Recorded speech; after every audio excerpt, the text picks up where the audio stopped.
A very good morning to all of you. Students, as you all know that we have started our new lesson of EVS. आप सभी को पता है हमने नया lesson start कर दिया था. So we will continue with that lesson. हम उसी लेसन को कंटिन्यू करेंगे. All of you take out your Nectar book semester 2. Open EVS part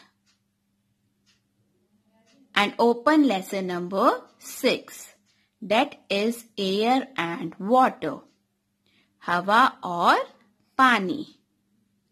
So हमने इतना पोर्शन ऑलरेडी स्टडी कर लिया था यहाँ तक, जिसमें कि हमने पढ़ा कि air is all around us. Air हमारे आसपास है. हम उसको देख नहीं सकते हैं but we can feel it. हम उसको महसूस कर सकते हैं. फिर कुछ एक्शंस गिवन थे कि हम किसके थ्रू एयर को महसूस कर सकते हैं. देन हमने उसके बाद यूजेस ऑफ एयर पढ़ा कि हमें एयर चाहिए जीने के लिए, एयर ब्रीथ करने के लिए चाहिए, एयर हमें स्मेल करने में हेल्प करती है. ठीक है, ये सब हमने उसके यूजेस पढ़े. फिर हमने कुछ टर्म्स करी थी, विंड, ब्रीज एंड स्टॉर्म, जिसमें से हमने विंड स्टडी कर लिया था कि विंड क्या होती है. Moving air is called wind. चलती हुई हवा को हम क्या कहते हैं, विंड कहते हैं. हमने विंड के यूजेस पढ़े कि विंड की मदद से क्या क्या होता है. बोट चलती है, काइट फ्लाई करने में हेल्प करती है, हमारे क्लोथ्स ड्राई हो जाते हैं, सूख जाते हैं. ठीक है, ये सब. Now put your finger here. A gentle wind is called a breeze. जो हवा बहुत धीमी धीमी चलती है, धीरे धीरे हवा चलती है, उसको हम कहते हैं ब्रीज. क्या कहते हैं हम उसको, ब्रीज. आप breeze early in the morning and evening में फील कर सकते हैं, सुबह सुबह जल्दी या फिर शाम के time. A very strong wind along with thunder and lightning is called a storm.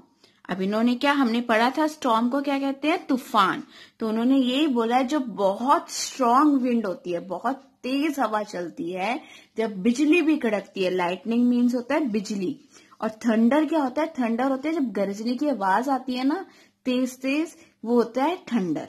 तो इन्होंने यही बोला है कि जब स्ट्रॉन्ग विंड आती है बिजली कड़कने के साथ, गरजने की आवाज के साथ, उसको हम बोलते हैं स्टॉर्म. क्या बोलते हैं हम, storm. A bird can not fly without air. जो चिड़िया है, बर्ड है, वो भी एयर के बिना, हवा के बिना उड़ नहीं सकती है. Now turn your page and put your finger here. We need clean and fresh air to breathe. हमें बिल्कुल साफ और ताजी हवा चाहिए सांस लेने के लिए. Sometimes unhealthy. Unhealthy का क्या मतलब होता है, जो हमारी हेल्थ के लिए अच्छा नहीं होता है, जो हमारी हेल्थ को नुकसान पहुंचाता है. Smoke from cars, buses and trucks make the air dirty. तो जो धुआं, स्मोक का मतलब होता है धुआं, जो कार्स में से, बस में से, ट्रक में से धुआं निकलता है, वो क्या करती है, हमारी एयर को पोल्यूट कर देती है, गंदा कर देती है. ठीक है, और वो गंदी हवा जो है हमारे लिए बहुत नुकसानदायक होती है, हमें हार्म करती है. सो हमें एयर को क्लीन रखने के लिए ट्राई करते रहना चाहिए. कैसे, सबसे पहले क्या होता है कि ज्यादा से ज्यादा पेड़ उगाओ. ठीक है, और यूज, अगर आप कोई अकेले जा रहे हो, जैसे आपकी मम्मा अकेले जा रही है या पापा अकेले जा रहे हैं, तो व्हीकल का यूज ना करें. मतलब पब्लिक ट्रांसपोर्ट का यूज कर ले, अकेले से कार ना लेके जाए, बस में जाए, मतलब पब्लिक ट्रांसपोर्ट का यूज कर ले. तो इससे, इन सब चीजों से हम क्या कर सकते हैं, एयर को गंदा रहने से बचा सकते हैं. This dirty air is bad for us. We should try to keep the air clean. ठीक है, तो अभी तक हमने एयर के बारे में पढ़ा कि विंड, ब्रीज, स्टॉर्म क्या होते हैं, एयर के यूजेस क्या होते हैं. Now we will study about water. Water means पानी. वाटर का मतलब क्या होता है, पानी. जैसे कि हमें एयर जीने के लिए जरूरी है हमारे, ऐसे ही पानी भी हमारे जीने के लिए बहुत जरूरी है. हम पानी के बिना सरवाइव नहीं कर सकते, हम पानी के बिना जी नहीं सकते हैं. So all of you put your finger here. WATER, water. All living things need water to live. Living things कौन होते हैं? जो जीते हैं, सांस लेते हैं, जैसे हम लोग हो गए, एनिमल्स हो गए, प्लांट्स हो गए. तो उन्होंने बोला जितने भी लिविंग थिंग्स हैं उन सबको जीने के लिए क्या चाहिए? पानी चाहिए. We can not live without it.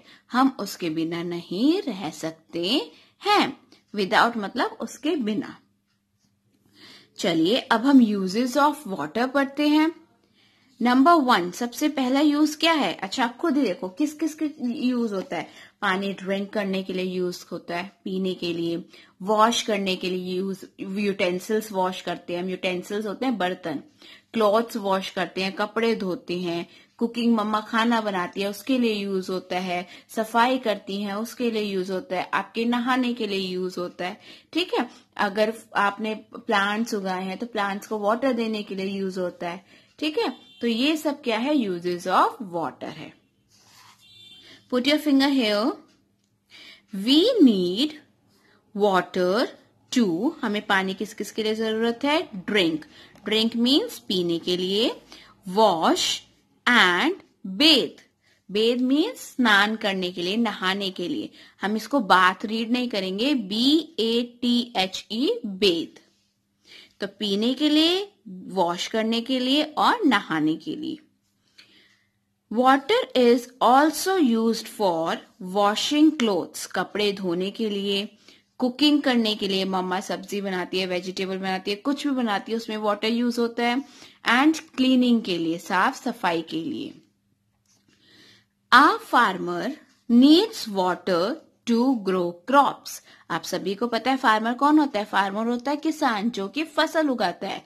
और जब वो फसल उगाता है ना, क्रॉप का मतलब होता है फसल. जब वो फसल उगाता है तो उसको पानी की जरूरत पड़ती है.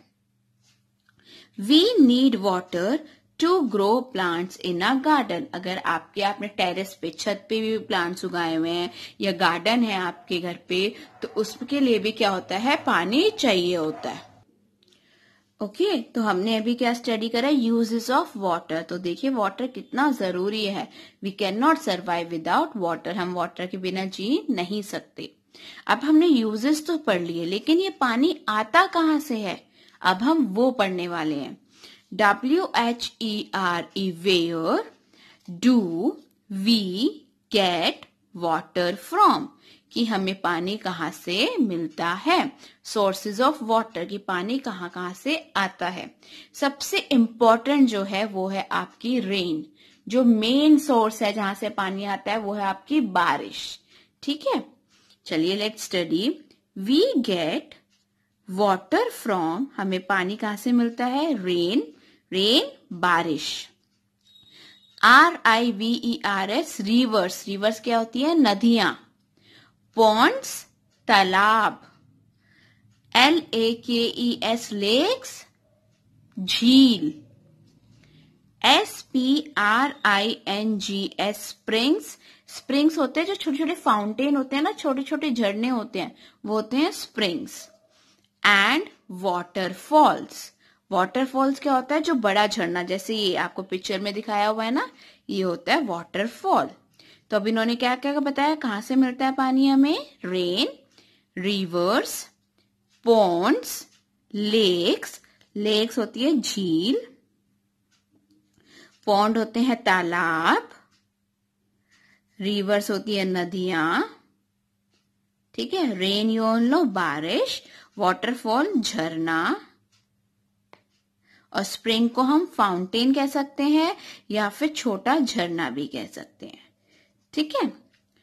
We get underground water from wells. Wells क्या होते हैं? वेल होते हैं कुएं. जैसे कि आप अपने विलेज में, गांव में जाते हैं तो आपने देखा होगा वहां ट्यूबवेल होती है ना. वो क्या करती है? जो जमीन के अंदर पानी होता है ना, अंडरग्राउंड वाटर. अंडरग्राउंड होता है जो जमीन के अंदर होता है वाटर, उसको वेल्स के थ्रू निकाला जाता है. ठीक है. तो हमें पानी जो अंडरग्राउंड वाटर है वो किसके थ्रू मिलता है? वेल्स के थ्रू. वेल्स होते हैं कुआं. Now come to this page. A sea sea होता है समुद्र। सी क्या होता है? समुद्र, जो बहुत बड़ा और बहुत गहरा होता है। Is a large body of salty water.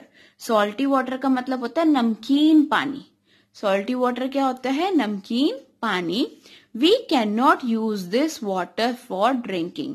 जो समुद्र में पानी होता है ना, वो इतना नमकीन होता है कि हम उसको पी नहीं सकते, हम उसको पीने के लिए यूज नहीं कर सकते हैं। ठीक है, तो अभी हमने पढ़ा कि हमें पानी कहाँ कहाँ से मिलता है, रिवर से, पॉन्ड से, और सी में कैसा पानी होता है, जो समुद्र होता है उसमें कैसा पानी होता है, वो हमने इसमें स्टडी किया। Now put your finger here. SAVE, save water. Save water का मतलब क्या होता है कि हम वाटर को बचाएं। कैसे बचाएं उसको अब आपको यहाँ पे बताया हुआ है कि पानी को बचाना चाहिए, और इसमें कुछ आपको टिप्स दिए हुए हैं कि आप वाटर को कैसे सेव कर सकते हैं। We must not waste water. हमें पानी को बर्बाद, वेस्ट का मतलब होता है बर्बाद, नहीं करना चाहिए। We should, SHOULD, should turn off taps after using water। जब हम वाटर यूज कर लेते हैं तो हमें अपनी जो नल है, टैप्स है, उनको बंद कर देना चाहिए। ये नहीं कि आप ब्रश कर रहे हो, जब तक आप ब्रश कर रहे हो आपकी टैप ओपन है, आप बेथ करने जा रहे हो, आपने बकेट में वाटर भरा है, बकेट में से गिरे जा रहा है, ये तो सब वेस्ट करते हैं वाटर। ठीक है, तो जब आपका पानी यूज में नहीं आ रहा तो आपने नल को बंद कर दो। We should take a quick shower. हमें जल्दी से शावर लेना चाहिए। अगर आप शावर में बात कर रहे हैं, नहा रहे हैं, तो फटाफट शावर लो, नहीं तो नहाने के लिए use a bucket and a mug to take a bath. नहाने के लिए बाल्टी और मग्गे का यूज करो। बकेट होती है बाल्टी और मग होता है मग्गा। ठीक है। We should store rain water and use it later. जैसे बारिश होती है ना, तो हमें बारिश का जो पानी है उसको किसी बकेट में या किसी भी आप वेसल में उसको स्टोर कर सकते हो, जमा कर सकते हो, और बाद में उसको आप यूज कर सकते हो। ठीक है, जैसे कि क्लीनिंग के लिए आपने यूज कर लिया, उसको प्लांट्स में देने के लिए यूज कर लिया। तो ये कुछ ऐसे आपके टिप्स थे जिससे कि आप वाटर को सेव कर सकते हो, पानी को बचा सकते हो। ठीक है, तो अब हमने वाटर और एयर के बारे में इस लेसन में स्टडी कर लिया है। सो बच्चे please read this lesson carefully. ध्यान से रीड करना है आपको ये lesson. Okay, now in our next class we will do our book exercise and notebook work. Till then, bye bye. Thank you.